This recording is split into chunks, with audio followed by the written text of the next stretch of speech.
शिवरात्रि एक ऐसा व्रत है जो भगवान आशुतोष को अत्यंत प्रिय है और ये हम नहीं, स्वयं भगवान शिव कह रहे हैं और उसका वर्णन हमें प्राप्त होता है स्कंद पुराण में। तो चलिए इस महाशिवरात्रि के उपलक्ष्य पर हम सुनते हैं उससे जुड़ी हुई इस सुंदर पौराणिक कथा को, जिसमें स्वयं भगवान शिव देवताओं से इस व्रत के महिमा का गान कर रहे हैं। तो आइए आज की महाशिवरात्रि व्रत कथा आरंभ करते हैं। ऋषियों ने सूत गोस्वामी से पूछा, हे व्यास शिष्य, कौन सा व्रत करने से उससे संतुष्ट होकर भगवान शिव उत्तम सुख प्रदान करते हैं? जिस व्रत के अनुष्ठान से भक्त जनों को भोग और मोक्ष की प्राप्ति हो सके, उसका आप विशेष रूप से वर्णन कीजिए। तब सूत जी कहते हैं, हे महर्षियों, तुमने जो पूछा है वही बात एक समय ब्रह्मा, विष्णु और पार्वती जी ने भगवान शिव से पूछी थी और उसके उत्तर में भगवान शिव ने जो कहा था, अब मैं तुम्हें वो सुना रहा हूँ। उस समय भगवान शिव ने कहा था, मेरे बहुत से व्रत हैं जो भोग और मोक्ष देते हैं। उनमें मुख्य 10 व्रत हैं जिन्हें जाबाल श्रुति के विद्वान 10 शैव व्रत कहते हैं। द्विजों को सदा यत्नपूर्वक इन व्रतों का पालन करना चाहिए। हरे, प्रत्येक अष्टमी के दिन केवल रात्रि में ही भोजन करें। विशेषतः कृष्ण पक्ष की अष्टमी को भोजन का सर्वथा त्याग कर दें। शुक्ल पक्ष की एकादशी को भी भोजन छोड़ दें, लेकिन कृष्ण पक्ष की एकादशी को रात्रि में मेरा पूजन करने के बाद बिना अन्न का भोजन लिया जा सकता है। शुक्ल पक्ष की त्रयोदशी को रात्रि में भोजन करना चाहिए, लेकिन कृष्ण पक्ष की चतुर्दशी को शिव व्रतधारी पुरुषों के लिए भोजन का सर्वथा निषेध है।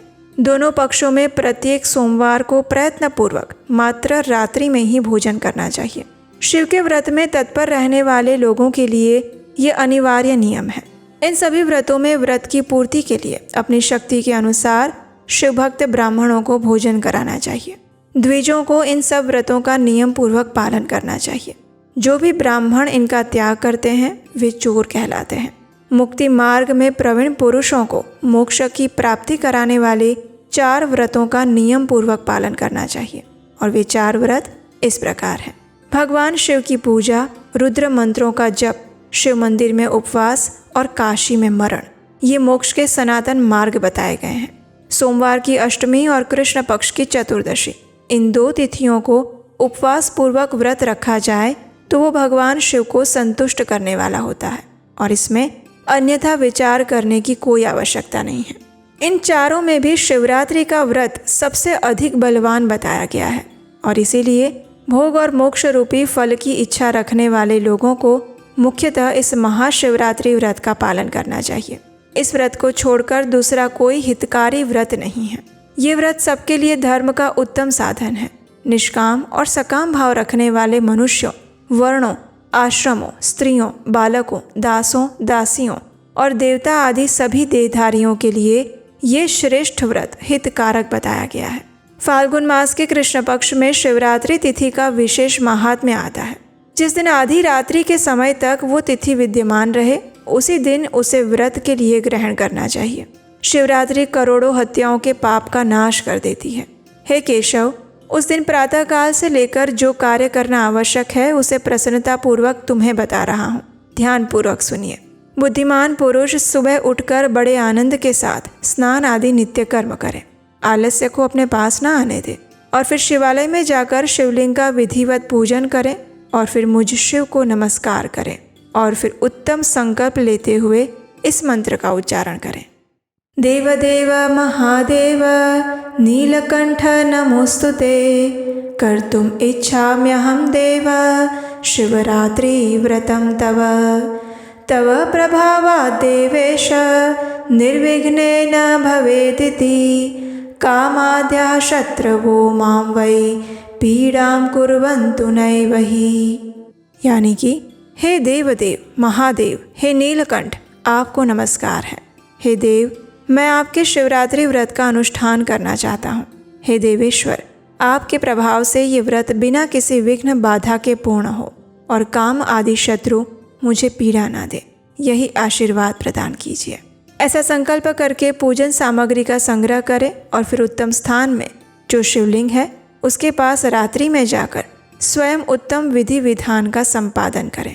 फिर भगवान शिव के दक्षिण या पश्चिम भाग में सुंदर स्थान पर उनके पास जाकर ही पूजा के लिए संचित सामग्री को रखें।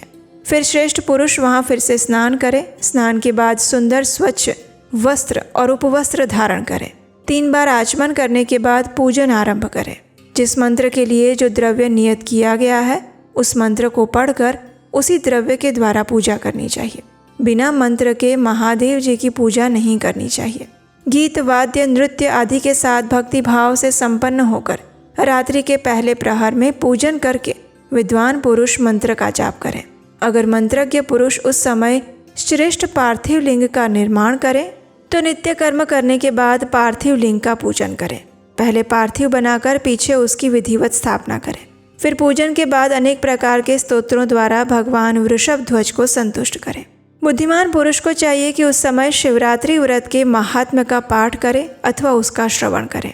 उसके बाद श्रेष्ठ भक्त अपने व्रत की पूर्ति के लिए उस महात्म्य को श्रद्धापूर्वक सुने। रात्रि के चारों प्रहरों में 4 पार्थिव लिंगों का निर्माण करके आवाहन से लेकर विसर्जन तक क्रमशः उनकी पूजा करें और बड़े उत्सव के साथ प्रसन्नतापूर्वक जागरण करें। प्रातःकाल में स्नान करके पुनः वहाँ पर पार्थिव शिव का स्थापन और पूजन करें और इस प्रकार व्रत को पूरा करके हाथ जोड़कर मस्तक झुकाकर बार बार नमस्कार करते हुए भगवान शंभु से इस प्रकार प्रार्थना करें। नियमो यो महादेव कृतश्चैव त्वदाज्ञया विसृज्यते मया स्वामिन् व्रतं जातम् अनुत्तमम् व्रतेनानेन देवेश यथाशक्ति कृतेन च संतुष्टो भव शर्वाध्य कृपां कुरु ममोपरि। यानी कि हे महादेव, आपकी आज्ञा से मैंने जो व्रत ग्रहण किया था, हे स्वामी, वो परम उत्तम व्रत पूर्ण हो गया, अतः अब उसका विसर्जन करता हूँ। हे देवेश्वर शर्व, यथाशक्ति किए गए इस व्रत से आप मुझ पर प्रसन्न होइए। उसके बाद भगवान शिव को पुष्पांजलि समर्पित करें और विधिपूर्वक दान दें। फिर शिव को नमस्कार करके व्रत संबंधी नियम का विसर्जन करें और अपनी शक्ति के अनुसार शिव भक्त ब्राह्मणों और विशेषकर सन्यासियों को भोजन कराकर पूर्णतया संतुष्ट करके स्वयं भी भोजन करें। इस प्रकार प्रार्थना और संपूर्ण विधि विधान पूर्ण करने के बाद भगवान शिव को पुष्पांजलि अर्पित करके ब्राह्मणों से तिलक और आशीर्वाद ग्रहण करें और फिर शंभु का विसर्जन करें। और जिसने इस प्रकार व्रत किया हो उससे मैं दूर नहीं रहता। इस व्रत के फल का वर्णन नहीं किया जा सकता। मेरे पास ऐसी कोई वस्तु नहीं जिसे शिवरात्रि व्रत करने वाले के लिए मैं दे ना डालूं। जिसके द्वारा अनायास ही इस व्रत का पालन हो गया है उसके लिए भी अवश्य ही मुक्ति का बीज बो दिया गया है। मनुष्यों को प्रतिमास भक्तिपूर्वक शिवरात्रि व्रत करना चाहिए। उसके बाद उसका उद्यापन करके मनुष्य सांगो पांग फल लाभ करता है। इस व्रत का पालन करने में मैं शिव निश्चय ही उपासक के समस्त दुखों का नाश कर देता हूँ और उसे भोग, मोक्ष आदि संपूर्ण मनोवांछित फल प्रदान करता हूँ। इस कथा का समापन करते हुए सूत गोस्वामी कहते हैं, हे महर्षियों, भगवान शिव का यह अत्यंत हितकारक और अद्भुत वचन सुनकर भगवान श्री विष्णु अपने धाम लौट गए। उसके बाद इस उत्तम व्रत का अपने हित चाहने वाले लोगों में प्रचार हुआ और किसी समय केशव ने नारद जी से भोग और मोक्ष देने वाले इस दिव्य शिवरात्रि व्रत का वर्णन किया था। तो ये थी आज की महाशिवरात्रि व्रत कथा, जिसमें हमने स्वयं भगवान शिव के मुख से इस शिवरात्रि व्रत की महिमा का गान सुना। आशा है ये कथा आपको अच्छी लगी होगी और इसका श्रवण करके आपका शिवरात्रि व्रत भी सफल हो जाएगा। Happy Shivratri to all of you. May the divine blessings of Lord Shiva and Mata Parvati shower upon you and your family. Let me tell you, many of you might be thinking that Mahashivratri is the wedding day of Lord Shiva and Mata Parvati. But trust me, this is the biggest myth. Yes, Shivratri के दिन भगवान शिव और माता पार्वती का विवाह नहीं हुआ था. According to Skanda Puran, the विवाह of Lord Shiva and Mata Parvati was organized in Chaitra Mas, not in Magh Mas, not in Falgun Mas. Right? So why do we celebrate Shivratri? So in Skanda Puran and in Shiv Puran, Lord Shiva himself says to rishis that this day is very favorite of mine. Actually in Shiv Puran, Lord Shiva himself describes 3-4 days जो उनको बहुत ज़्यादा प्रिय है और उस time पे अगर उनकी वर्शिप की जाए तो he gets pleased very easily. So Mahashivratri is one of these days and he likes this day the most. And that's why we celebrate Mahashivratri, because भगवान शिव चाहते हैं हम महाशिवरात्रि का पालन करें और उस दिन फास्टिंग रखें, उनकी पूजा करें। And second reason why do we celebrate Mahashivratri is, इसी दिन भगवान शिव खुद बोलते हैं स्कंद पुराण में that on this Mahashivratri night time he himself appears in all the ज्योतिर्लिंगास and in all the lingas on this earth। इस पृथ्वी पर जितने भी लिंग हैं उन सभी के अंदर महाशिवरात्रि की रात्रि में भगवान शिव एक्चुअल में प्रकट होते हैं, and that is why we are celebrating Shivratri. If you want to know more such interesting things about Lord Shiva in detail, then I have curated a beautiful course named The Shiva Code। उसका link आपको मेरे bio में मिल जाएगा, so just go and check it out।